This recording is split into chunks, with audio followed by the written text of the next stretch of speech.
It is the Rewind to Raw after WrestleMania.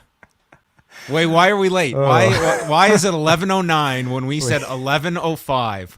And why does my recording have 5 minutes of me talking?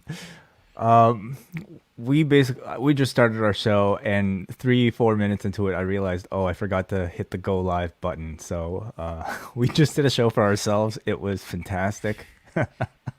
How of the two of us did you make that mistake? I don't understand. So for the record, I am keeping the lost 4 minutes of this show.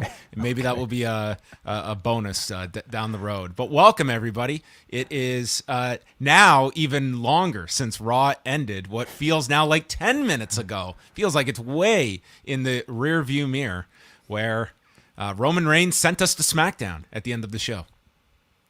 What the hell kind of finish was that, John? I don't know, Way. It was a proclamation by one Roman Reigns to tune into SmackDown, and that is what we were left with. What did you think of tonight's Raw after WrestleMania? Because you may not realize, but this was the first Raw after WrestleMania in front of fans since 2019, because we had the empty Performance Center in 2020, and I know you think there were fans last year, but they were back in the Thunderdome last year immediately after WrestleMania with limited fans. I didn't know this until you told me 3 minutes ago. So, yeah. What did you think of the atmosphere of the show? I thought it was fantastic. Like, it really did to me feel like... Okay, so here's the thing, is that like I think Raws after WrestleMania maybe haven't necessarily been meant the same, even like they're not the the pandemic. Big party crowd where it's all the crazy chants and that, but nonetheless, it was like the crowd was into. I will not say they were into everything on this show. No, definitely, but I think they were more lively than your average Raw crowd, and I think there were moments where it certainly had that traditional Raw after WrestleMania type of atmosphere. Yeah. Mm-hmm. So we are going to be going into that. A lot of angles on this show to go through. Some returning faces, some feuds continuing, some brand new ones, but largely, like, this was a show full of angles. Full of angles, yeah, absolutely. I mean, as it should be. It's WrestleMania. It's the Raw after WrestleMania, so I'm not too mad at that. But before we get to our review of Raw, you teased it this afternoon, John. What is taking place here tomorrow on our YouTube at 1 o'clock Eastern Time? So we were right in the midst of our negotiations mid-show when the post-daily news show was concluding. And, we did a lot of WrestleMania programming over the last week. Everyone wants their spot on the post-wrestling WrestleMania weekend. And W.H. Park, he's been bugging us for weeks. I want my spot on WrestleMania week. And we said, you know what? Let's have a meeting. And we texted him, and we said, you know what, WH, you're going to get your spot Tuesday in the post-daily news slot at 1 p.m. Eastern time. You are going to be the man in charge of the time slot, and he is going to be reviewing Toshiaki Kawada and Kenta Kobashi from June of 1998. But the kicker is that WH is not going to know who his guest co-host is until he is there. Right in the middle of the ring, their music will play, and he will be joined by a very special guest reviewer. That is correct. Right here, 1 o'clock Eastern Time at youtube.com/postwrestling. Tomorrow, Toshiaki Kawada versus Kenta Kobashi, their June 12th, 1998 match, a classic that you guys can all go and check out. You can find it right here on YouTube. Watch it, and then listen to WH and this very special guest review it here at youtube.com/postwrestling. Who will it be? Any guesses? I don't know. What are the streets saying? What are the dirt sheets saying? Marco Stunt? What about Shane McMahon? Do you think Shane McMahon would do the long and winding Royal Road? Oh, I'm sure he's watched a lot. He strikes me as a Kawada guy. Perhaps, yeah. Maybe perhaps. Corey Graves. He was calling Kawada the Kawada kicks on Sunday.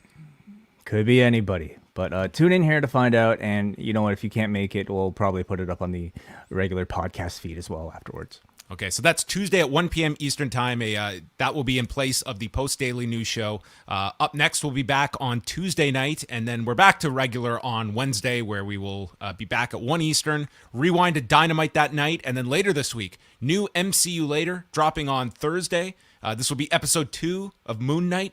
correct? Correct. Yeah. This time it'll be me and WH talking about the aforementioned WH talking about Moon Knight. We are doing an MCU later, covering that show every single week for the month of March and I think into April as well. Or sorry, April until May, I should say. Friday, it will be Wai and Kate from Montreal returning for Rewind to SmackDown. And then into the weekend, we've got Phil Chertok and Eric Marcotte, who will be doing the UFC 273 post show on Saturday night. I will also be doing a bonus show for Cafe members at some point over the weekend, covering the New Japan show with Hyper Battle. It's a pretty big card for New Japan. So I will have a show up at some point, probably Saturday, if not Sunday morning. So look out for that if you are a postwrestlingcafe.com member. We had a bunch of people signing up recently with a lot of WrestleMania related bonus coverage. So if you want to join, $6 a month gets you in and access to all of our bonus shows, including many of our reviews of various shows from WrestleMania weekend, Bloodsport, both nights of Spring Break, ROH Supercard of Honor, and all of our other bonus shows, including Rewind to SmackDown on Friday nights and MCU later. It's a great time to catch up. Now all that the dust is starting to settle. So yeah, go and check all that stuff out and support the channel at postwrestlingcafe.com. And only two things to mention here before we get into Raw. Pat Buck has given his notice to WWE. He had been working there as a producer and also working in talent relations. This was first reported by Mike Johnson, and Pat Buck did confirm to us that he had given his notice. So and he did post a message on Twitter earlier, just indicating his departure from WWE. He had been there since 2019, and he was furloughed early in the pandemic, but then came back and was one of their main producers. And of course, former wrestler himself, runs the Creative Pro Academies with Brian Myers as well. So somebody very, very entrenched, obviously, in the independent scene. And then PWG. And, on that note, he made sure to note that it was a move that was his decision. The man just came off of producing both nights of the main event of WrestleMania. Yeah, he was producing matches at WrestleMania. So yes, it was all indications was it was his decision. And after achieving some career highlights, it seems like he wanted to take some more time with his family. And then PWG has announced their card for May the 1st, and this is quite the lineup. So they've got in the main event Bandito against Daniel Garcia, Biff Busick against Speedball Mike Bailey, two of the shining lights of WrestleMania week. Blake Christian against Black Taurus, Top Flight against Aussie Open, Jonathan Gresham against Kevin Blackwood, Aramis against Wheeler Yuta, and Jack Cartwheel against JD Drake. So a pretty stacked card for PWG, especially, I would say, Bailey and Biff Busick coming out of this weekend. I don't think there is a more attractive match that you could make of two people that had very, very big weekends in Dallas.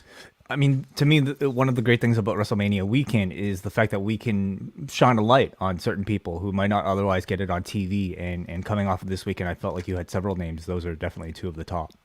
And just quickly, because we won't be doing the news on Tuesday, SmackDown did 2,359,000 viewers, up 8% this week, and they were up 25% in the demo, a 0.61.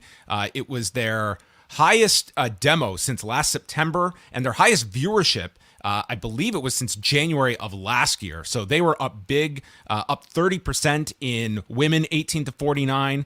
They were also up 41% in 35 to 49. So again, it was the weekend of WrestleMania, and it was, this year, the WrestleMania branding of Raw and SmackDown, I think, did play a factor in all of this. Like, that was not much of a show on Friday, but you did have the Andre Battle Royal. Edge is totally right. Like, we are just a group of sheep. You slap a logo and a name onto something and more people are going to watch. So they will abuse this. They will continue to abuse this. Yeah. Also doing a huge number in Canada, just over 247,000 viewers. It's their highest number of the year. And I'm missing like the odd week, but this is probably their highest SmackDown in Canada since May of last year. So both countries in alignment, which is sometimes rare when we see there's sometimes discrepancies. And then Rampage did 456,000 viewers and a 0.15 in 18 to 49.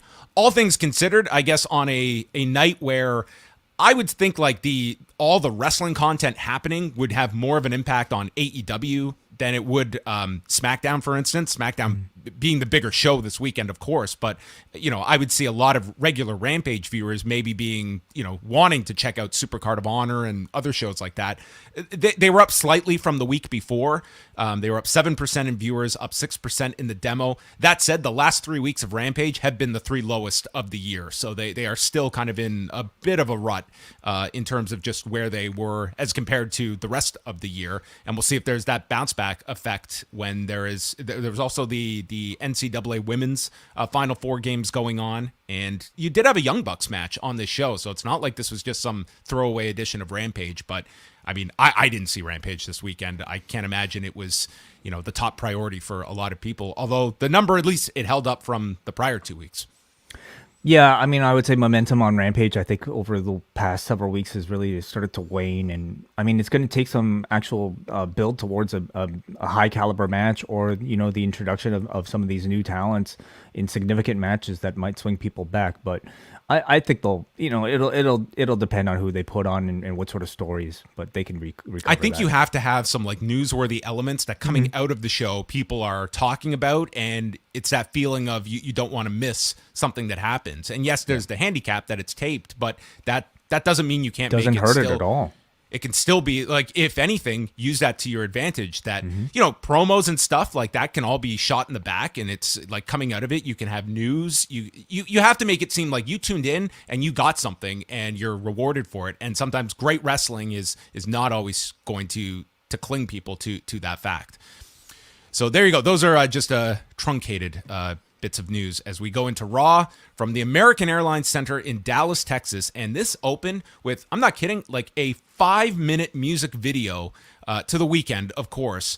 Pretty much, if you missed WrestleMania, this caught you up pretty well, including the most incredible edit of WWE's history of saving this Vince McMahon stunner.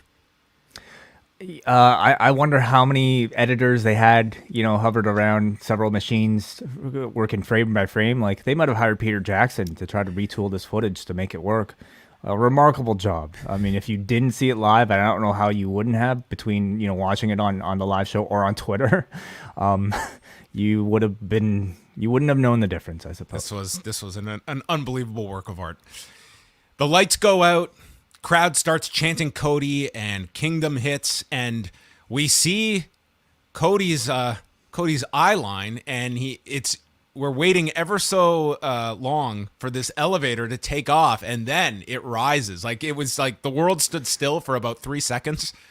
They'll edit that in post too, I'm sure. That will look seamless as well. So he rises up from like this box he's in, and then he walks down like this custom ramp they have for him. So he's got a ramp to get onto the ramp of Raw. Right. I mean, I don't imagine that type of set is built into your typical Raw set. So, that was a WrestleMania special, and we'll see if they can, keep, like, is this his permanent thing that he's got now? They're really making a big deal out of this. Listen, it's a superstar entrance. It's a superstar entrance. He comes in, and this crowd, like, he is really milking this reaction and knowing all the little tricks to sustain it, and just he was really amping it up to encourage the crowd to just keep going and get kind of that Hogan sustain pop. Or the Undertaker at the Hall of Fame sustained pop. It wasn't quite that length, but a similar feel. Yeah, he knows the tricks, and then finally says, "So what do you guys want to talk about?" It has been 47 days since it became known he was a free agent, and he had stayed silent. And people think that the decision to return to WWE was difficult. It wasn't. And he refers to the star that left them in the dust, and the man who stands here today after signing a multi-year deal, which led to the crowd chanting, "You deserve it," for getting a multiple on this contract. Yes. Yeah. You deserve an option. You deserve this multi-year contract? Yes. I mean, I don't know. Like, does it sound like it's such an achievement, like, to have a multi-year like Cody Rhodes could have had a multi-year contract at really any point. Like, he left his contract in the WWE. So, I don't know. Does it sound like that big of an achievement to, a typical audience member to think? Well, I mean, the guy left, and he came back with a much bigger deal than the one he left. So I guess the presumption, yeah, you're right, is that he's making a lot more money. He said that if he had any doubt about coming back, it was gone as soon as he walked down the ramp at WrestleMania and beat one of the best in Seth Rollins, and says that he is an avid reader and goes to the quote, "A man finds his destiny on the path he takes to avoid it." And he shows a photo on the screen of Dusty Rhodes holding up the WWF Championship from September of 97 in the Garden when he had wrestled superstar Billy Graham. And he talks about Dusty and how everyone reveres him. To him, that was my hero. And he's getting choked up and says that photo was in his parents, above his parents' mantle right up until the end, and was the photo that he's holding the same title that Hulk Hogan held, that The Undertaker held, that Shawn Michaels held, and that Triple H even held. And he says that when he was a child and he saw that photo, he went to his dad and said, "I didn't know you were a champion like Hulk Hogan." And Dusty explained the champion's advantage, that he won by countout and didn't take the belt home with him. So he was never actually WWF champion. And the dream died and that opportunity passed. Or did it? And says that he can't physically put that title onto his father, but he can put it around the waist of the American Nightmare. He is finally ready, and he is going to do it for the American dream. Exactly in line with everything he's been saying throughout the week in interviews, in his press conference. I mean, it is clearly, whether or not we choose to believe it is his real motivation for signing with the company, it makes for a wonderful babyface story. And I thought he did a fantastic job here of laying it out, setting course, calling a shot, beginning his hero's journey. As a wrestling promo, I thought it was a hell of a promo. To me, this was such a different promo than we are exposed to on regular WWE programming. He sounded like a person with like a depth to this character. He's got this overarching motivation for everything he does from this point forward. Everything is about getting to this title. And this could be a 6-month story. It could be a 1-year story. It's always like that is the true north of this character, is getting to that title. And I think that this overall program could benefit so greatly from everyone just at some point like identifying that is the goal, that everyone is striving for this title. And I thought he did a great job here. And it was also like noteworthy that this was done in Dallas, where like World Class was largely built on the Von Erichs all going for the title that Fritz could never win. So I think your older audience that, maybe was not here in attendance, but nonetheless, like some easy tie-in, I think, for a lot of people to this motivation for Cody with like the story of the Von Erichs and then Kerry finally winning it after David had died.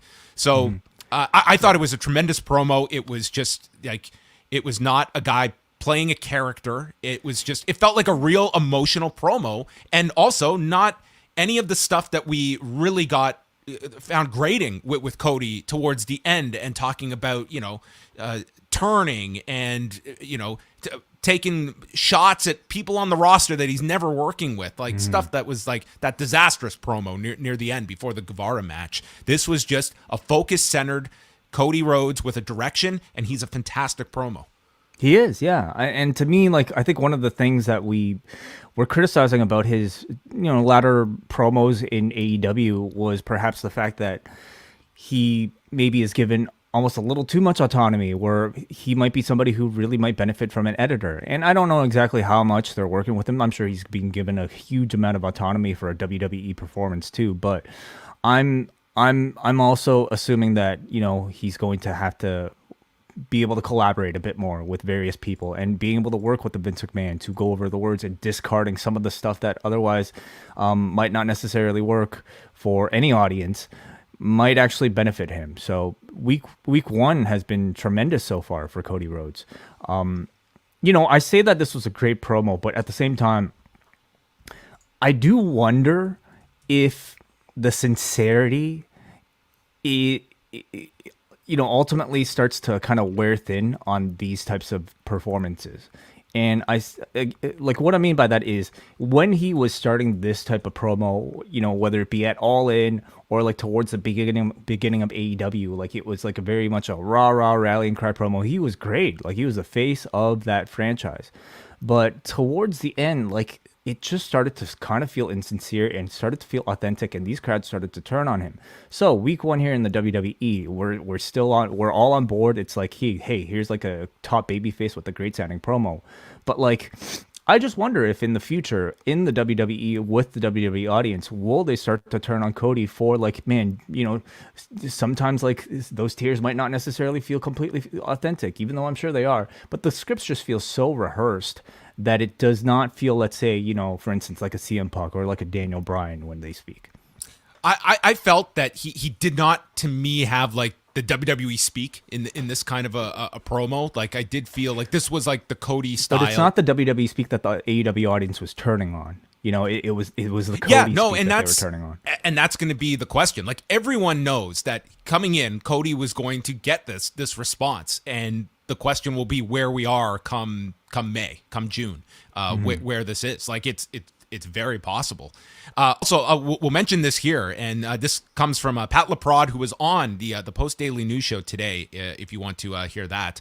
But the dark main event was Cody Rhodes beating Kevin Owens in 6 minutes. He said it was a good match. As Cody was laying down, Owens did the Young Bucks pose. They went outside, and The Rock's mother, Otta Johnson, who was in the front row, held Owens while Cody hit him, bionic elbow, crossroads, and Cody got the win and then did a promo afterward. That sounds like a lot of fun. Yeah, and a great little bonus for a crowd that probably was a little disappointed by the final segment that we had to talk about on air. Yeah, I mean, of course, you want to send the crowd home with like a dark match, and Cody would be the one to do it. So there you go. I would love to see an extended version of that on TV, or a PLE. A PLE, yes, maybe. But after the promo, Seth Rollins interrupts, coming down. The crowd is humming along to his theme. Cody looks at him, offers his hand, and Rollins is standing there, and then finally shakes his hand, laughs in his face, and says, "Welcome home." So I would suggest that we are going to get at least one more match between these two. And I thought, didn't you think this settled it? Like the handshake, like wasn't this the end, or did you read it differently? I felt we're still going to get one more match out of these two from doing this. I don't know if. Like, why do this unless it kind of like babyfaces Seth Rollins, if this would just be the end of it? Well, if you're babyfacing him, why would you do another match? I think they're not. I think this is going to be Seth still coming back, and I think these two will still be linked together after this. That's how I read the segment. Like I read a team up. I don't see them teaming up, but I don't know. We'll see. I just feel if Rollins was getting involved here, I don't know if to me, I would say at least do this on TV maybe one more time, but I could also see it because I don't see Cody going for the title next, so he's as good an option as any to continue this with. But the handshakes to me are kind of nice in that, like, to me they sometimes establish that, hey, like, the match that these two had was so great that whatever grudge that they had, it has to be put aside because they both ultimately ended up winning because it was a tremendous match. It was almost like kind of one of those standing ovations. And to me, it felt like, they were baby-facing Rollins for a different direction. Yeah. Well, you're right. There was no conflict here. It was sort of just, it was kind of a mutual respect thing at the end. So if that's it, that's it. But a lot of your top guys are kind of tied up now with people. So, Kevin Owens now has a doppelganger to deal with, so I don't know if he's free. But maybe they'll do Owens. Maybe that'll be a program. Naomi and Sasha Banks against Rhea Ripley and Liv Morgan. We went through a commercial break, and then when Banks got the tag, she used a head scissors on Morgan and a Meteora. Ripley then sends Banks into a powerbomb by Liv Morgan as they double team her, and Ripley then sends Liv, and she ends up missing on the mat. Ripley is sent to the floor, and then Naomi and Sasha hit their new finisher, which is the roll into the code breaker as Naomi hoists her up, and they pin Liv Morgan, and they win the non-title match, and Ripley is very annoyed and walks out on Liv Morgan, who is confused by all of this. And somehow this is going to lead to them now getting a tag title match after losing. I don't fucking get this at all. This Like, made no sense on this show. what kind of meeting did Rhea have with Sonya Deville and Adam Pearce to to somehow earn themselves a title match coming off of a clean loss? What was this? What? Maybe Adam Pearce and Sonya Deville were busy and they missed the match. They didn't realize that they just lost. So Rhea probably just called them, "Hey, we won. Can we get that title shot?" Even Like though they were in the actually four-way. lost. They did not come out with the titles on Sunday. They lose a non-title match, and the champions contenders match leads to them losing clean and getting a title match next week. This is preposterous. What the fuck? Cody does not have to worry. The path to a title is not as it's not going to be as tough as getting to that AEW title. I was gonna say, yeah, things are very different from when Dusty was challenging for the championship. It's not that difficult to be champion these days. Dusty would have a few runs, I think, with the title at this point. So this was total nonsensical I don't booking. get this at all. Kevin Owens walks out and says, maybe I underestimated Austin. He's still great. And he had to be great to beat one of the greatest stars in WWE history, me. But I had a very bad back injury. You can tell. When I walked out, you can't see it on my face because I'm tough, but I was limping. You could tell. And that's because I was in the gym lifting lots and lots of weights.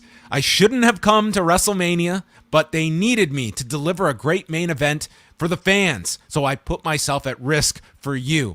So this outcome should have a clarification because I was not 100%. It should be stricken from the record books. I thought this promo was great.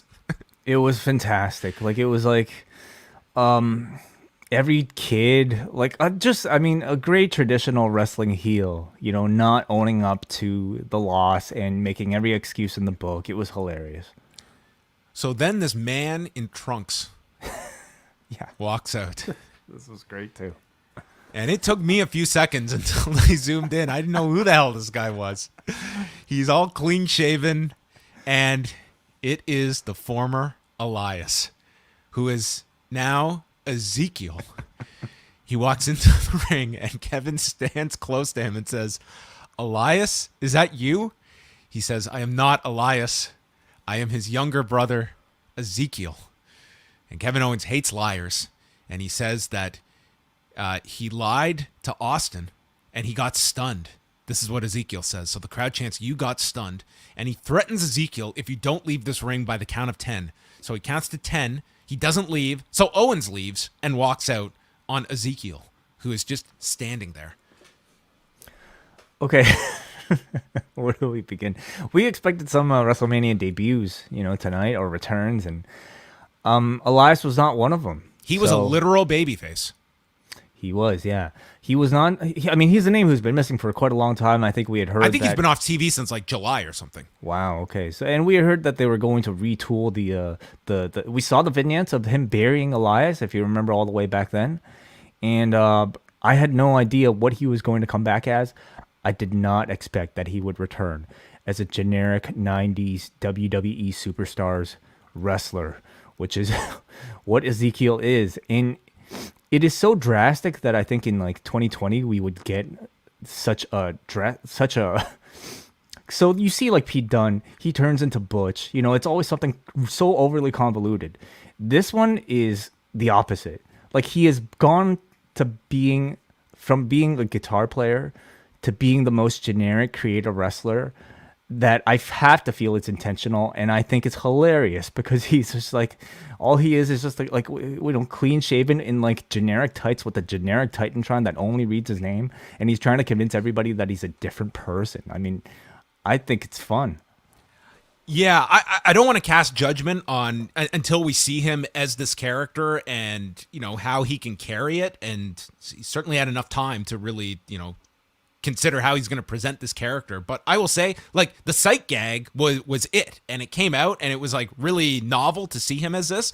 By the end of the segment, I felt like, okay, the punchline has been told, and I just don't know the longevity of this beyond this initial reveal that, oh my God, look at Elias. I think you can only have that reaction once. So not to say like it's a write-off, but it's all in the follow-up, and if this character can mature into something. I think as the weeks progress, he still continues to, try to pretend that he's not who he used to be. And, people try to pull it out of him and he refuses to admit that he used to be Elias. Like, I think that could be fun for the audience. We'll see. I don't know. We'll have to see. We'll see. You got to be open-minded to see where it goes. But I guess at least I hope Owens is not attached to this guy as like his program. Yeah, I wonder. That's quite the shift. Maybe he'll do this like Ezekiel will just come out to interrupt various people and play the same game. They mentioned that Bad Bunny won a Grammy the night before. And that takes us to Dominic Mysterio against The Miz. And Dominic's got Ray in the corner. Dominic did an arm drag off the top and then a Rana and a 619, but he's caught on the shoulders. And Dominic was supposed to be dropped onto the top rope by his neck. Did not make perfect contact here. And that sent him into a skull-crushing finale. But this was all bungled up. This one, 31 seconds. And The Miz won. Oh, my God. Not even a minute. Wow. Yeah. I was surprised by this. I mean, obviously... I was surprised at how clean it was. Well, maybe the spot was supposed to be more severe than it was. I also have a feeling maybe Cody went long, and they had to cut time from somewhere to get That's back. possible. And it might have been Dominic who was sort of the sacrifice here. But, Miz had to get some sort of heat back after losing the match, of course. But I didn't think that they would sacrifice poor Dominic in 30 seconds like this. I mean, I kind of felt bad for him. He's been protected at least a bit more than this. And I don't think he's going to get it back either. Yeah. It seemed that he was the sacrificial lamb this week, and it looks that Ray will be in that role next week because Veer Mahaan finally made it to Raw.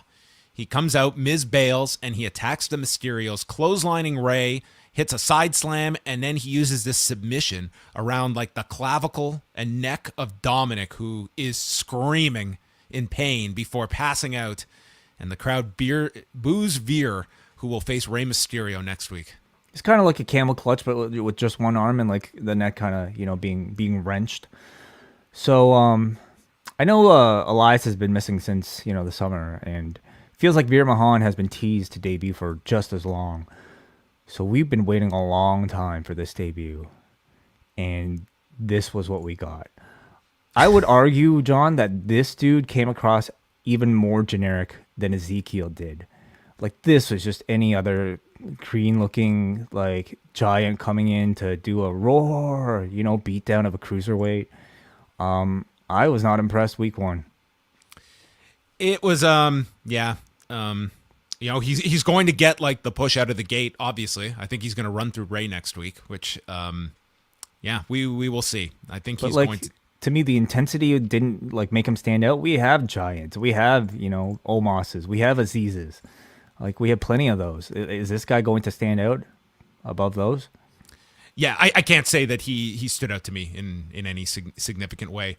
Just a correction from earlier on the Miz, like, getting his win back. They did win. They beat the Mysterios on Saturday. So they did? Yes, they so won. Sorry. And then Miz still attacked Logan Paul. And then he beat Dominic here, so I have no idea that happened. The Mysterios, I'm bringing it up to, like, emphasize, like, the Mysterios feel as though, like, they're just here in setup roles. That's what it feels like. Wow. Okay. Well, apologies. Nobody in the chat room seemed to correct me either, so maybe you guys forgot just as quickly as I did. Yeah. And nothing regarding Logan Paul on this show. No follow-up to that. Interesting.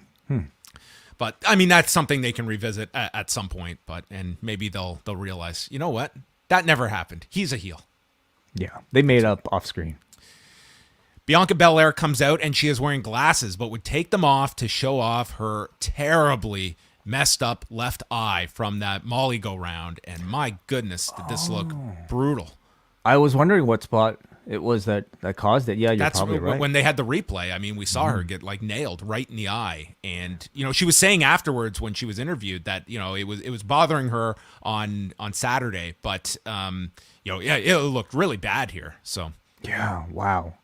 Bad looking, but I thought, like, a really good, nice dramatic touch to reveal it the way she did here. Yeah, I did too. Like, I thought she was going to wear the glasses the whole promo. So it's like, show it off. Like, it was, it accentuated, like, this fight that you were in on Saturday. Mm-hmm. And she then went on to say that without SummerSlam, she would never have realized how much better she could be. And she's not going to take it for granted because she knows how fast all of this can be taken away. Becky went after my hair, my throat, and my eye. I took it all. I fought with one eye to end her reign and become champion. I'm going to be the best champion I can be, and knows what it's like to lose this. I'm going to fight everyone, and I am different, and I am better after Saturday. And now Becky can find out who she is without this title, because I know who I am. And we got a big pyro display at the end of this segment. It was a good promo from Bianca Belair. And I guess just interesting to see where this goes next. Becky was not on the show, and you could do a rematch because you don't really have a whole lot of challengers set up for Bianca immediately. You have a black eye, that you can use to your advantage. Yeah, you're right. And I also like the story that they're setting up here of like Becky, like so much of it was like her lifeblood is this championship that she doesn't have. And I don't want her to go into crazy territory, but I do feel like they are going to make that like the central focus of her character now that she doesn't have this, this energy source essentially to her being. Or do you go babyface with her now that you've done the run? You could. I think she needs to get to that spot. I really believe if you're looking for a year out to do Becky and Ronda, I think they need to be flipped. Oh, without a doubt. And you don't have to do that now, but I think by WrestleMania next year, you have to be in that spot. I think Ronda, you really need to start to assess that value of turning her. It was a real challenge, I think, with Becky Lynch throughout SummerSlam up until now, of having her be booed against all of these poor baby faces that were trying to be, put up against her. And thankfully, they managed to create enough value in Bianca Belair, or retain enough value in Bianca Belair, so that by the time we got to this point, fans were clearly on one side and booing Becky Lynch. So, we'll see how they take it. But man, this was a great post-victory speech from Bianca Belair. Just heroic and outside, it's amazing to me, like how much better she's gotten in such a short amount of time. Like she was already great when she debuted on the main roster, but I think over time, like she's just gotten that much more comfortable. And I said this last week, but I think maybe outside of Becky, she's the best promo in the division, in the women's division, at least. There are some people I haven't really heard like in this context. Like Sonya's a great promo, but I haven't really heard her cut this sort of promo. But Bianca Belair is just, all that for me to say that she's just fantastic. She is one of their homegrown talents that I think is setting a benchmark for all of their next in line super athletes that they have coming through their system. Like she is the template of somebody who you can take from scratch, who has great athletic abilities, and farm into, WrestleMania show stealer 2 years in a row. Yeah, and I would say in the short term, like you could do a rematch with Becky. You seem to be getting Rhea Ripley as a heel. That could be a great program. Yeah. And in the meantime, you've always got Doudrop with Bianca. You can always do that one every week. You could do, yes. Maybe that'll be next week. Yeah. And we wait to see like what statuses of Alexa Bliss, right? Asuka, names like that. Yeah, Bailey's out there as well. So it's like you do have an influx of women for both brands. Dolph Ziggler versus Braun Breaker for the NXT Championship. The rematch. Yes. So, unannounced, unexpected. Yes. So someone else was going for a championship here for their father never won. Yeah, Rick Steiner never won the NXT Championship. You're right. No, he did not. Yeah. So Byron Saxton mentions the electricity in the air. I could not detect any electricity when this match began. This crowd did not seem into this at the beginning. It did feel like a down point, honestly. You're right, John. And I don't think there's anything wrong with this idea. I have to say, like, even though NXT 2.0 is not what it used to be, I think you've figured that, like, a diehard audience of people choosing to stick around the day after WrestleMania, flying in from other countries, would at least be a little bit more familiar with NXT 2.0 than your typical crowd. But maybe it's the stature of NXT 2.0 that kind of, soured the crowd from the get-go. I think if you look at a whole, like everything about NXT, it's like it's feeding Raw, it's feeding SmackDown. My argument for it would be a lot of people are watching Raw. Against it is that, you did build this whole show that people, bought tickets for to go Saturday. At the very least, I wish they would have done an ending that would have naturally led to this on Monday instead of what at least set it up in some kind of form or fashion. This wasn't even announced until like you tuned into the show and you just saw like a lower third that mentioned, hey, coming up next, Ziggler's taking on Braun Breaker, and then we're going to do the crowning on top of it here. So I mean, it is what it is. They had at least the desire to do this title change on Raw. I think that they viewed it that it's significant enough that we will put it on Raw. But it really does show you just in the pecking order what even a stand and deliver is in the hierarchy here. That a main event for that show over WrestleMania weekend that is going to pale in comparison to a middle of the card match on Raw. Okay, so I mean, it does make sense because way more people will have seen this than stand and deliver, right? So in that sense, like the hope is that this feeds Tuesday's audience. Exactly. Like I get that thinking, but it doesn't really excuse the fact that, like, I think even for that reason, like, building anticipation is incredibly important. And you're right, John, like, to be able to at least lead from Saturday to today, or at least, I don't know, maybe yesterday announced the match was going to happen, maybe at least a video package detailing the feud or something like that. Some feeling to make this feel more than just a filler match in the middle of Raw that people can go to the bathroom for. I think might have helped a little, but who knows, maybe not. Yeah, that's something it's hard to kind of see the result of, is that what was the perception of this? The idea is, oh, you're on Raw, it's a big deal. But did people look at, like, the crowd was not into this. It was, as you mentioned, in the middle of the show. Do you take this away that, like, that Braun Breaker is a star or not? And I guess that's obviously the objective here, is to make him feel important. And you just want to give him the best foot forward to do so. Mm-hmm. Like, if this was years past, and let's say Finn Balor was the one jumping, this up would have from been a NXT. huge deal in any of the past, like, 5-6 years of taking your NXT champion at the time and and anyone on the Raw roster. That would have been a huge part of the night after WrestleMania. But Braun Breaker does not have that same cachet with this sort of audience. They see him as the face of, like the NXT that they hate, rather than the one that they like. And unfortunately, also, when he does come out to wrestle, like, there's really nothing all that spectacular about him. Like, he does feel actually like another very generic wrestler. Although, if you watch NXT, I think, considering the level of time he's had, he's very good. I would even say exceptional for given the amount of talent. I think what would really helped is to have his uncle and his dad. Well, that was, to me, if he was winning on Saturday, it was like, that seemed like the perfect idea. It's like, you just saw the Steiners the night before, he wins the title, and the Steiners celebrate with him. And I would certainly argue that to make this feel special, I would have had them at least come into the ring with him after this, and you'd get a pop for the Steiners, and they give the endorsement to Braun, and that's a cool moment on this show. And it's quick. Just have them come out. And I thought that was a lost opportunity. Maybe they left. Like, Monday. I'm sure they weren't. They were like, if you win the title Saturday, fine. We're not sticking around in this city till Saturday. They wanted to get out of the city more than Kevin Owens. So Breaker did some impressive stuff here. Did a Tope Con Hero. This was honestly like the Cole's Notes version of Saturday's match. It was like condensed. The Tope Con Hero, Rude getting involved, and Breaker fires up. When Breaker did like his power spots, that did seem to get like the interest of the crowd. And then they verbatim do the repeat of the ending of Stand and Deliver, where Ziggler rakes the eyes to stop the power slam, sending Breaker towards the exposed buckle, but this time he avoids it. He eats a super kick, and Braun kicks out this time. And then there's a super kick by Ziggler that is stopped with a violent spear, and then he does the military press into the power slam, pinning Ziggler, and Braun Breaker is a 2-time NXT champion. So certainly they had a better match on Saturday. This was the condensed version, but this is the one where you got the title change. Yeah, I mean, again, all of this feels just more like, like a forced ad for NXT 2.0 rather than, I think, a sincere storyline moment that felt earned.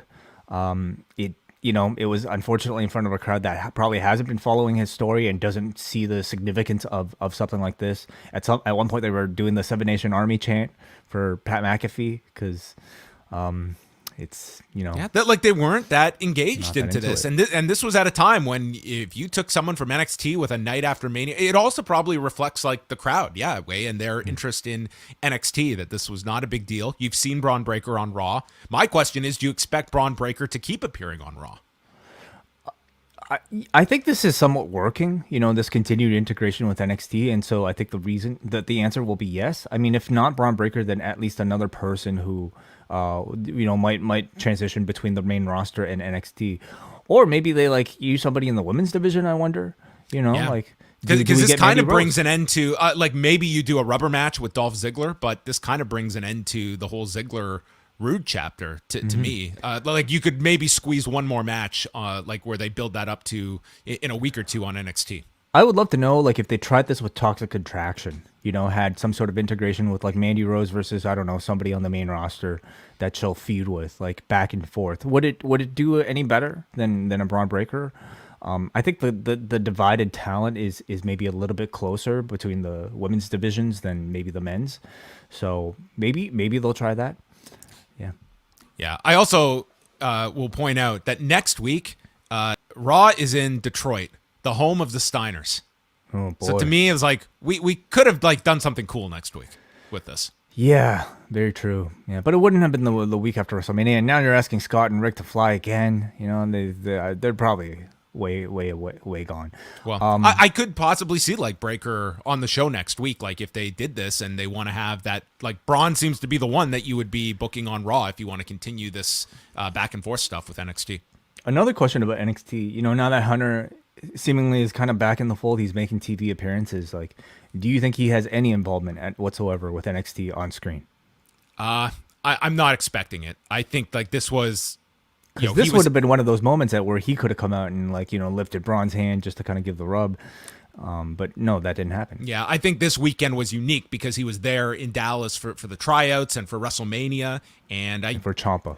And the way he described it is that, he's going to be doing a lot of the talent recruitment. And I just think for his own health, doing all that traveling, I don't think that that's probably going to be in the cards for him right now. So, yeah, I don't expect that happening, but we will. Yeah, it would be noteworthy, certainly, if he was on this week. MVP is introduced in the ring by himself and brings out Bobby Lashley, who he notes won at WrestleMania without any help. He even did it without me.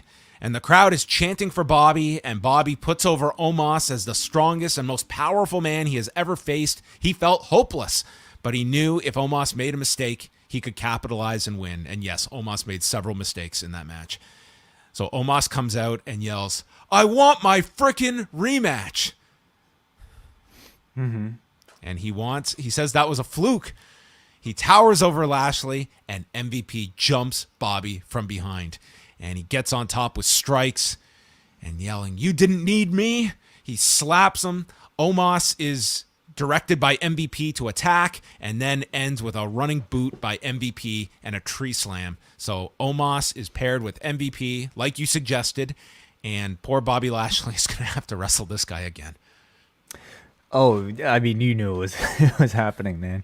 But I think the good thing is that Omos is going to have MVP in his corner now to be able to kind of, at least do a lot of the heel tactics, maybe get involved from time to time, and I think the match will probably be better. But this is a very good call. It's the right thing to do to take Omos to the next level. Look at look at where Bobby Lashley is today. He would not be where he is at all without MVP. MVP was a thing that turned that man's career around. And let's see if he can do the same with Omos here. He's going to have a much tougher task, I think, but it is the right I think you're definitely more on the in the Nate and Andrew camp on Omos, and me and Chris. No, I'm not. I don't like him that much, but I have faith in in somebody like MVP to work his magic to fill a lot of those gaps. I think I thought this was the natural move. Once you're turning Bobby Lashley babyface, the babyface manager is a pretty redundant role. So that kind of necessitated this. I guess your question is, MVP with I just question, we're going to continue to put resources into Omos, and it's what is the end goal here? Because it is someone that, does Lashley just beat him again? And if Omos is beating Lashley is one of your few guys that can work with a Lesnar, that can work with a Reigns, that shouldn't be trading wins with Omos. That to me was the whole point of the booking on Sunday. So, you squeeze another match out of here, and they obviously are not giving up on Omos, but that lends the question, how do you book the second match? And it's almost like Omos has to come back and win now. You're right. MVP got a lot more physically involved than I was expecting. Actually, like it was a great looking beatdown. First of all, But well, honestly, 2-on-1 matches would benefit this, and Omos is even more limited. So I mean, somebody's got to take the pin, and it's not going to be Omos. But That's Wade. That's probably their way around this. Is like a 2-on-1 handicap match with MVP involved here, and that solves a lot of the problems we just outlined. You think Cedric and Shelton are watching this in the back, and they're like, "All right, there's still a chance. The Hurt Business is not done completely. Yeah. They will get back on the same page. They'll just help next week, and then, hey guys, where's the Hurt Business again?" Yeah. Well, maybe he needs some friends. Liv Morgan and Rhea are backstage, and this is where Rhea worked her magic and got a title match next week. And I don't know what happened, but they got a title match. Carmella and Queen Zelena come out. Way's Tag Team of the Year, and Zelena stops Mike Rome from introducing their opponents and blames Carmella for losing the titles because she's preoccupied and is getting married to a man who is a fool for wanting to marry you, but he is a very handsome man, as Zelena starts to flirt with Corey. And then Carmella says that Zelena is no longer a bridesmaid, so if you want to come to my wedding, you can be the flower girl. And Zelena attacks her over this demotion, and then Carmella goes and jumps onto Graves, and then they proceed to just suck one another's like faces off as the camera just got uncomfortably close for an uncomfortably long time. So no match. No. This was supposed to be Zelena and Carmella versus Natalya and Shayna. We were robbed. The losers could have gotten a title shot next week. Yeah, it's true. Yeah. So it seems like they're teasing some sort of like love triangle. Is that what you took out of it when Zelena? I mean, that's Corey what they were certainly handsome? trying to make as the heat here with Zelena like hitting on Corey. Yeah. This continues to be pretty awful, but maybe they're going to shoot an angle at the wedding. The wedding, I think, is on Thursday. Oh, that's kind of perfect, actually. They should. Yeah. And then maybe Zelena brings her date, and we have the House of Black appear. That's right. Okay. As the best men. There they you interrupt go. the wedding. The forbidden wedding. Yeah, this is awful, but hey, at least now the titles are off of them. It's a big improvement. It hurt the division completely when they were doing this shit at the top of the division. Like you saw today, even the tag team match was way better without all of these shenanigans. So this is the type of stuff that like really belongs in the 24/7 division. And if they decide to shove all that stuff into like one whole segment, that's fine. But keep it out of the serious stuff. Austin Theory was with the Usos in the back, and they start making fun of him for losing at WrestleMania. And then he explains that he had Pat McAfee beat, and he doesn't even want to talk about Austin.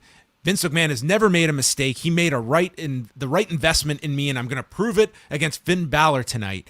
And they're just like jawing at one another. And then we see the graphic. These three are teaming up together. They're teammates. Well, it seemed to be a bit of like tough love to motivate. Like, maybe Theory asked them to do it. Or maybe they're just good guys. They're like, hey, they saw Theory was down, and like, the Usos are like, well, how can we pump this dude up? Let's do our, what do they call this? Is there a word for this sort of motivation? Ineffective? See, it seemed effective to me. He won the match. I guess it did work. I take that back. So RK Bro and Finn Balor took on Austin Theory and the Usos. Graves explains that Finn Balor didn't make it onto WrestleMania, but he still has time to have a WrestleMania moment on the Raw after WrestleMania. Oh boy, did he. Okay. I found a setting that was more sad than the panel 10 minutes before WrestleMania began. Outside with nobody. It was Finn Balor going for his WrestleMania moment on a Monday night in front of this crowd. Mm-hmm. He didn't get his WrestleMania moment, folks. They beat down on Riddle. This is like the easiest formula in pro wrestling, and it works every time. They build to the Orton tag. They are like orgasmic here as Orton gets the tag, and he just goes wild. He just has, like, he can just do this in his sleep. Power slam, draping DDT. There's a blind tag by Theory as Orton's back is turned, and he hits the draping DDT, sets up for the RKO when Theory attacks. Balor comes in, levels him. Coup de grace is missed. ATL gets countered, and then we just get everybody coming in. Riddle comes off the top and is met with a super kick. Balor with the sling blade, but then turns and is hit with the ATL, and your non-champion Austin Theory, for the third television program in a row, pins a champion in Finn Balor and then takes a selfie with him. first of all, I mean, fun TV six man. Good Orton hot tag, that high pace finish towards the end. But Balor has lost everything. Everything, and it's so often and so frequent now that like it makes me wonder if they're trying to set something up. Like, are they trying to bring back the Demon? Perhaps. Not to say the Demon will help because even the Demon loses. How many guys can get booked terribly and just get thrown into Edge's group maybe? And that's their gimmick. Okay, you're right. Yeah, just have them lose a lot. Because let's have no baby faces on this show. How about we try that? How about a whole show of heels? It is the type of high profile losing streak that makes me feel like they're doing it for a purpose. Like they're trying to set up some sort of transformation. He's a champion. He's a champion on a losing streak. How nonsensical is this? Completely. Yeah, it means nothing, the belt. Yes. Then speaking of, Edge comes out and he explains he is an honest man. He said AJ would face his judgment day at WrestleMania, but he didn't think Damian Priest would appear. He fought his inner self just like Edge. He tried to be a role model for you sheep, which led to the crowd chanting, "We are sheep." And Edge says, very telling, idiots. So rise for the punishment Martinez of the guilty, Damian Priest. I mean, punishment to me was clearly put in there as like, of course, subtle nod. Yeah, does he become punishment Priest? Like, do they work that in? P squared? P squared, sure. Is this the end of Damian and Priest? They merged. They've merged. They're a human. They have one okay. concerted front. Priest explains that he was lost leading into WrestleMania. The crowd chants, "We don't care." Thankfully, Damian didn't get lost here. They chanted, "We don't care," and then he came back by saying, there was a time when that bothered me. Yes. Which I thought, hey, if that was an ad lib, or even if it was something I think that was 100% an ad lib, of course. If it was an ad lib, if it was something they predicted and had prepared for, that was great. Like, I thought it was a great way to work with, an antagonistic crowd here. So it kind of impressed me here from Priest. Yeah, Edge just kept calling the fans losers. So the crowd started chanting, "We are losers," which is what I thought of them as they were chanting this. Self-deprecating crowd, yeah. And felt like his message to AJ spoke directly to him, and he has pledged his loyalty to Edge. And Edge explains that we got the Pitbull at WrestleMania. We really did get the Pitbull because Pitbull did do one of the themes, didn't he? Yeah, I think so. Yeah, one was Pitbull, one was The Weeknd. I'm sure there's Kid Rock, there's Metallica in there. Like, it's the greatest hits. Yeah, we got all versions of the Pitbull, from the musician to the wrestler to Butch. Ah, you're right. Everything but an actual dog. Yeah. Time will tell on that one.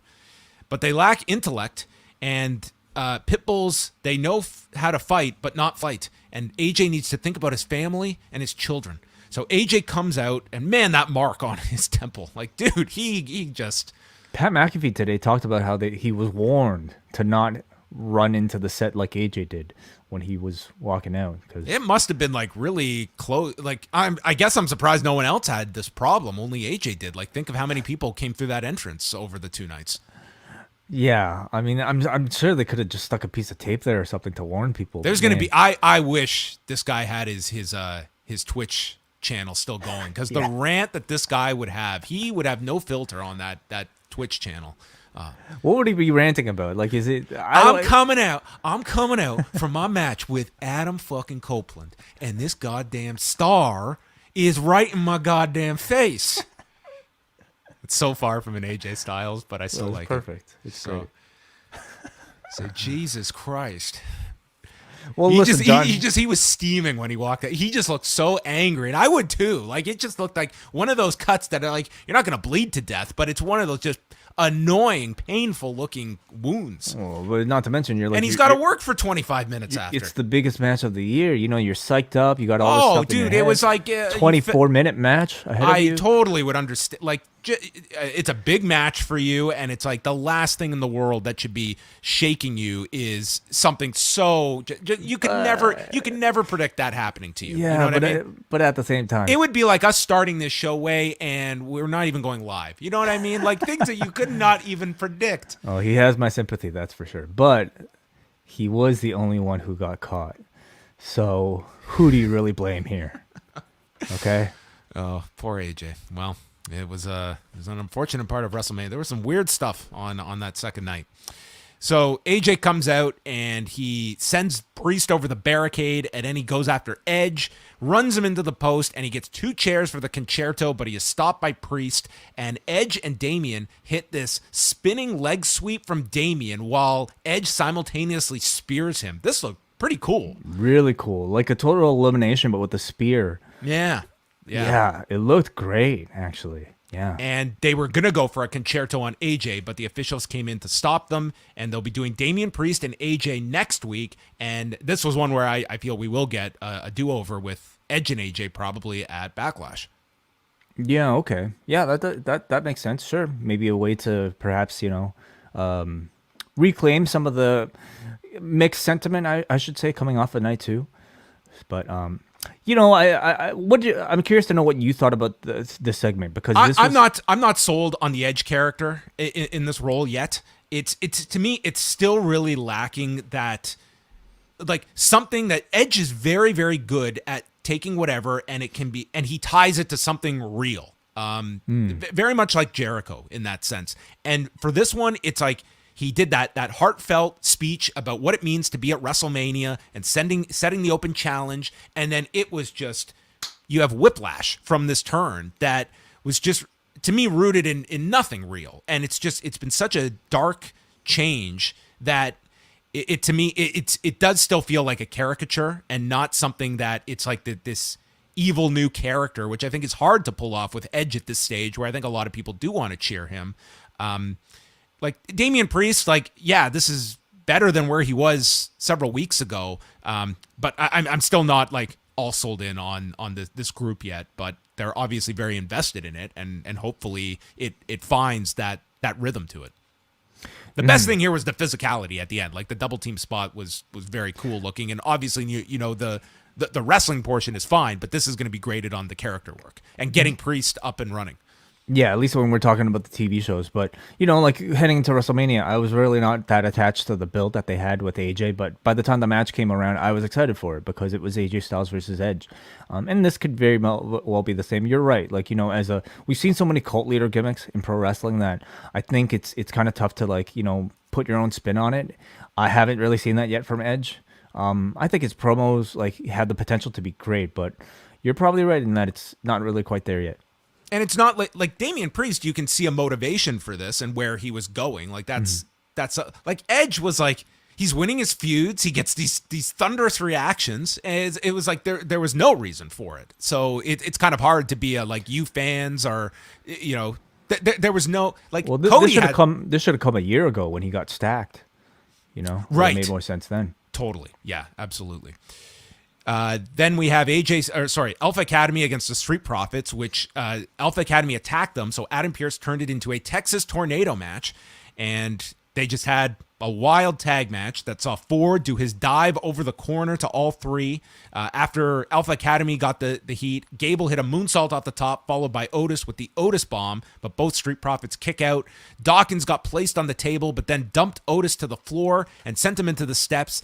Gable does a backflip after fighting Ford, landing in front of the table, and Dawkins comes back, sets Gable onto the table, and ends with Ford with From the Heavens through the table, pinning Gable, which was pretty spectacular. They did the most with what they had here. Can you imagine Gable Steveson versus Chad Gable in a tables match? No, I do not. I would not want to see that happen this early. Would you want to call it? What would I want to call it? Would you want to call Gable versus Gable in a table match? I understand what you mean. Yeah, that would be the week that Shorty G is officially resurrected. I think Alpha Academy are doing great lately. Like, so to me, the loss doesn't really hurt them.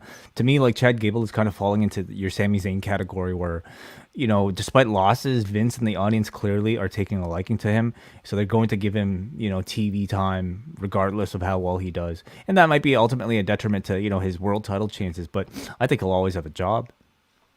I think like this has been the best main roster run of Chad Gable. I mean, it's this and like the Jordan pairing, the NXT version with Jordan. That really has been his high points, but this is, for him, has been a resurrection to what was just a floundering main roster run. So next week, AJ and Damian Priest, the women's tag title match for whatever reason, and Rey Mysterio against Veer Mahaan for the Raw after WrestleMania. 3 whole matches announced. How many of them do we actually see? I'll say at least 2. 2 out of 3, okay. Yeah. Maybe they'll realize we can't sacrifice Rey to Veer Mahaan. He is too valuable to us. If he doesn't show up next week, I won't be surprised. They'll throw Dominic to the wolf. Yeah. Undisputed WWE Universal Champion is how he is acknowledged as Roman Reigns comes out with the bloodline. Heyman passes him the belts, and Roman says, we're going to change things up tonight. And he has Heyman describe their success. So Heyman explains how, with Roman on top, we have seen the largest box office receipts in the history of SummerSlam, of Survivor Series. It is the first year WWE grossed $1 billion, with Reigns on top for the whole year. It was the largest grossing box office at the Royal Rumble, the largest crowds in the history of WrestleMania, a 58% increase on Peacock, and this was where I was waiting for a box to just show up, and there's Brandon with his tie and could fact check all of this for us. I was waiting for like a reporter to get on the line to ask some questions, because this felt like him leading a shareholders meeting. Yes, Paul, could you explain how these 2 WrestleManias are compared to single night events prior to 2020? How does that work? And how about the Saudi Arabia shows in terms of gross revenue? So he passes it over to Reigns, who says that what's good for Reigns is good for WWE. He is the last needle mover. And he called his shot. He delivered. He smashed Brock Lesnar. He's constantly moving forward. He's not going to hang his hat on this past weekend. So my next move will be revealed on SmackDown. Dallas, Texas, acknowledge me. So you see, he changed it up. He ended the promo with calling out the city instead of starting it. And that was our farewell to the night after WrestleMania Raw. If you decided to stay up, joke's on you. You're going to have to wait a bit longer. Yeah. It's going to be years. Some kid is going to, be in developmental and say, I was a 5-year-old and I stayed up, and I remember Roman Reigns talking about his box office receipts and the 58% jump on Peacock viewership. Yeah. That hooked me as a fan. Yeah. So clearly they really had nothing for Roman to do except to pose with the belt, and that would have been fine. I suppose the way they built it up made it feel like it was going to be a bit bigger than that. At least an angle to tease us to see who the next opponent will be, some sort of physicality or something, just to kind of give us a relevant storyline point. And it was none of that. It was tune in on Friday. Yeah, you do want to send people to SmackDown. There's that. They might have. But there are ways to do that. Maybe there's some things in the air that they don't want to, show their hand yet of what Roman's direction is. No Brock on this show as well. No Becky on this show. Was there any other significant omissions? Ronda. Well, she's SmackDown though. Yeah, not that matters anymore, but you're right. Yeah, Ronda actually did post an Instagram post indicating she'll be on SmackDown, so I guess they'll do the follow up there of whatever it is with Ronda and Charlotte. So there you go. That was Raw. It was certainly a show that there were constant moving with angles. It was a fast paced show, fairly easy to watch episode of Raw. Mm-hmm. Flat ending. With a mixed bag, I would say. Like some flat stuff in the middle. I didn't think the breaker thing came off all that well. I understood why they did it. I don't know if it was the right choice. And flat ending to the show.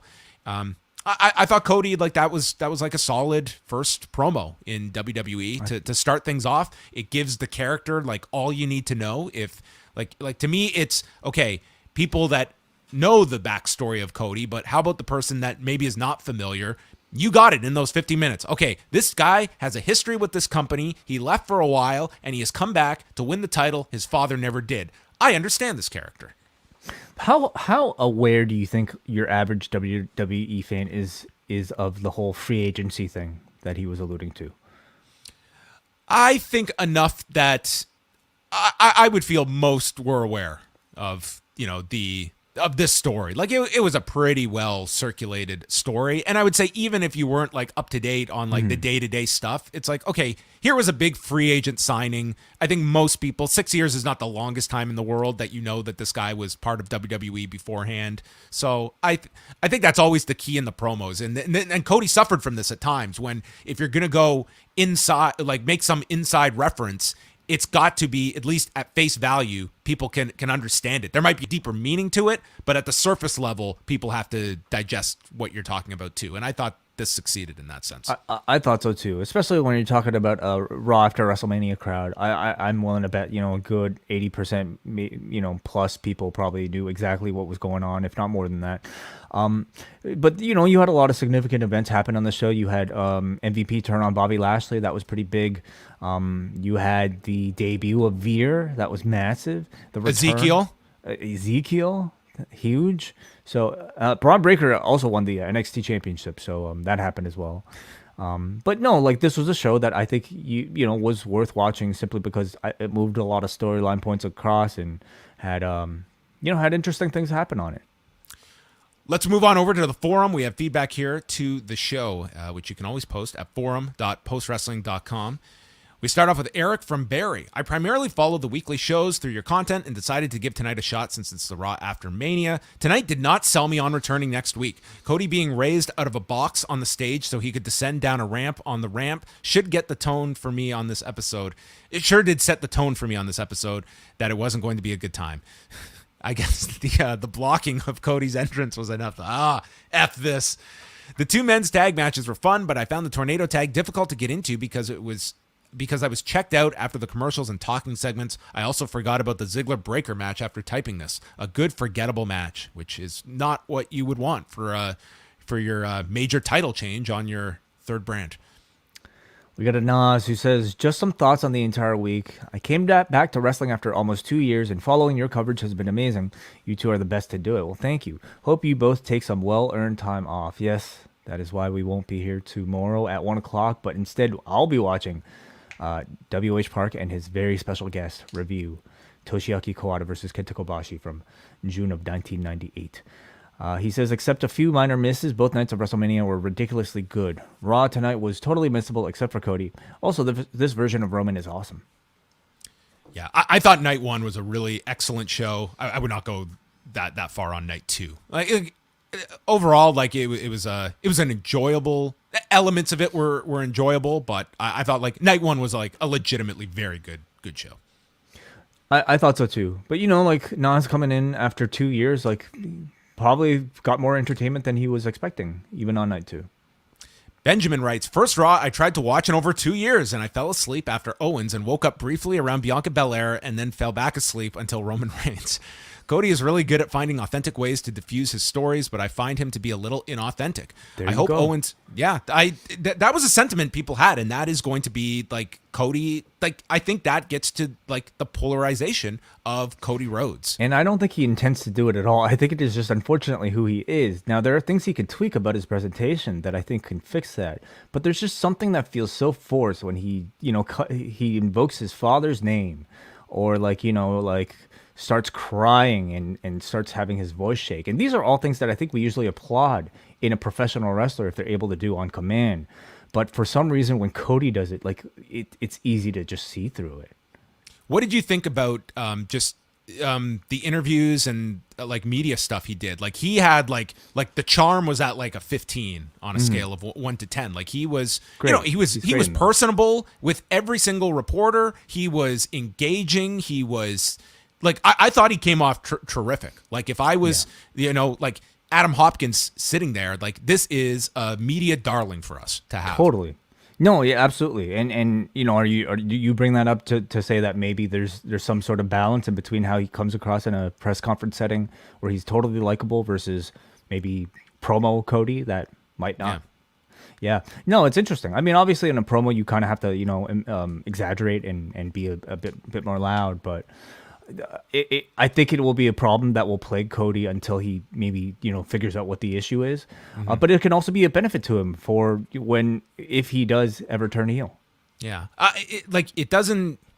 I don't have as much of an issue with it. Like, I enjoyed the promo, but I totally see that, and we have the evidence from AEW that like there is that pushback, and that's certainly something you risk once the new toy is acclimated. Well, he's the new friend. He's like maybe like your, I don't know, like your friend's, or like significant other that like on first meeting you absolutely love, but then afterwards you just kind of hear more and more stories, and you're around this person a bit more, and you realize they're more of a salesman than a genuine person.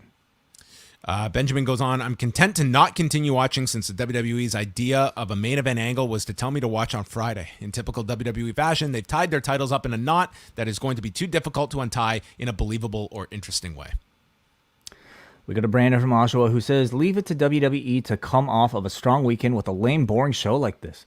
The WrestleMania Night 1 main eventer in a comedy segment, a contenders match where the team loses but still receives a title shot anyways, just because they asked for one. That made no sense. Made no sense. A terrible, annoying crowd. Same old shit after 2 days of fun. I was not bored during this show. Me neither. I was not bored. I thought the pacing to me was much better than a usual Raw. I think they were doing like a lot of angles. It was, to me, I was not bored. Like, I'm not saying this was a flawless show. It was far from it, but I would say in terms of like being engaged, I was for the 3 hours. Kate writes, I suspect that this show will do a big number coming off a buzzed about WrestleMania, but I feel like it's short of creating something that will capitalize on that interest. It wasn't terrible, but it exposed some of the weaknesses of the product, in particular the tendency to repeat themselves. Cody's promo is likely to be the most discussed thing from the show. For me, it came off a little contrived, not because I doubted what he was saying, but because I've heard him do almost the same promo before in exactly the same style. For anyone who isn't familiar with him, though, I think it would be powerful. He's certainly the person with the most momentum in the company right now. I was legitimately surprised at the cold reaction to Veer. I thought that the months of build-up would give him a hook-like mystique that would trigger a pop for no reason other than when he finally appeared. Nope. No. Not at all. Hey, they were absolutely trying to, like, from the send Veer stuff, like they were totally going for that. Were they trying though? Really, it was the same video, honestly, like for months and months and months. And I don't think they intended to start like that, but once it became this running gag, I think they did kind of play into that just time after time after time it's delayed, that there's like this novelty to the guy. But how is that supposed to benefit the guy when he does return? Because either you get people, they were hoping to make him like this cult figure and introduce him to the audience that you're hoping is your most diehard fan base, or your fan base that's going to get the joke more than most. Okay. Like, I think it was strategic to put him on this show, not just being the night after Mania, but also like this crowd and getting that response. But yeah, I don't think it's going to have that kind of effect. I wanted to go to this before, but totally forgot, so apologies. But we have one super chat here from MMA who sends $5 just to support. He says, great shows this week, guys. And also he asked, do you hold off Cody versus Roman for SummerSlam?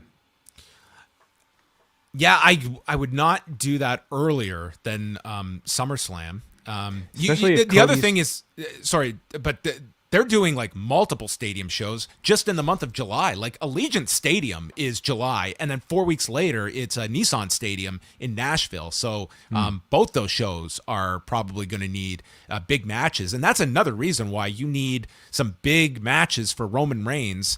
And I guess with Cody, it's like you can either build up to, like, I think everyone is looking at, like, who is the person that eventually knocks off Roman Reigns? There's like the idea of The Rock, which is a long-term idea. There's the idea, like, you could have Cody win it, or you could have Cody fail the first time. Like, but I would say like that's maybe where you're aiming for, is like a big summer show, and Cody is hopefully ready for that. And we'll see, like, honestly, how Cody is. Can they hold on? Can they build him as a babyface until either July or in August to be hot enough for a Roman Reigns title challenge? And I think one of the things that's standing in his way is already hearing from our audience this feeling of inauthenticity when it comes to his babyface promos. Can they maintain that babyface appeal with him long enough for those title challenges? I certainly feel like he should probably lose his first challenge, because that's the story. You lose that, you win the belt, and you don't really have that much of a story. I mean, if you're fighting it and you go into it as the babyface and the crowd's not with you, like, you lose and then you turn this guy. Yeah, exactly. Yeah, eventually. But conversely, like they were treating Roman like a babyface tonight. Acknowledge me as a babyface pop. They were cheering him tonight. So that's like if you made that match today, I think audiences would probably, be either they would cheer for Cody, I feel.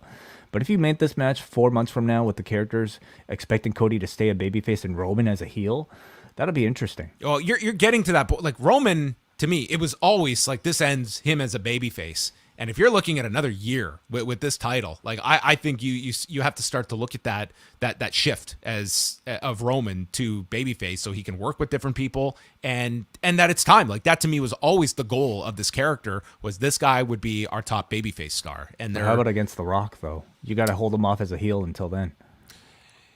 Yeah, I look at this for like, if we're looking at a year, I think it's gonna be very tough to keep this guy as a heel for an entire year.